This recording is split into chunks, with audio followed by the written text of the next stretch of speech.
ভারতে নিজ এলাকার বাজার থেকে ফেরার পথে ধরে এনে ঠেলে দেয়া হয় বাংলাদেশে। 2 দশক ধরে যে মাটিকেই নিজের ঠিকানা ভেবেছিলেন, এক মুহূর্তে সেখান থেকেই যেন মুছে গেল তার সব পরিচয়, সংসার, স্মৃতি আর জীবন গুছিয়ে রাখা সেই দেশ ছেড়ে হঠাৎ করেই সীমান্তের ওপারে ঠেলে দেয়া হয় তাকে। আমার ওখান থেকে বাংলাদেশ বলে আমার এই বাংলাদেশে পাঠিয়ে দেয় জোর করে।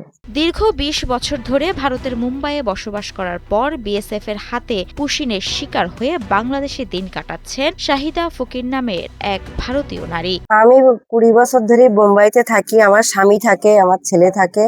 19 জুলাই বাজার থেকে ফেরার পথে সিআইডি পরিচয়ে ব্যক্তিরা তাকে আটক করে। 4 দিন ডিটেনশন ক্যাম্পে রাখার পর আসাম সীমান্ত দিয়ে তাকে বাংলাদেশে ঠেলে দেয় বিএসএফ। আমি কাগজপাতি সব দেখানোর চেষ্টা করেছি, ওরা দেখেনি। তারপরে মোবাইল কেড়ে নিয়েছিল। 4 দিন পরে আমার হাতে মোবাইল দিল।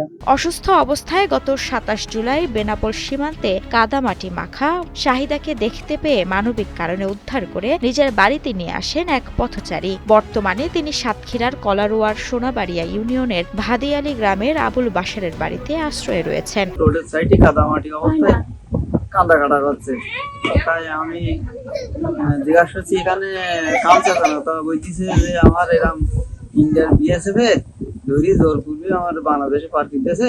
বর্তমানে আশ্রয়ে থাকা এই নারী এখন ভারতে থাকা তার 2 সন্তানের কাছে ফিরতে চান। ভারতে আমি এখন ফিরে যেতে চাই। আমি এখানে কেউ চিনিনি, জানিনি, জায়গাও চিনিনি। এখন একজনেরা আমাকে আশ্রয় দিয়েছে, তাই আমি আসি। আমি আমার ছেলে, সন্তান, স্বামীর বাড়ি আমি ফিরে যেতে চাই। ওখানে আমার মায়ের বাড়ি, আমার দাদা দাদির বাড়ি সব ওখানে। জন্মভূমি ছেড়ে এভাবে অন্য দেশে জোর করে পাঠানো অসহায় এই নারীর কান্না স্পর্শ করেছে স্থানীয় বাসিন্দাদেরও।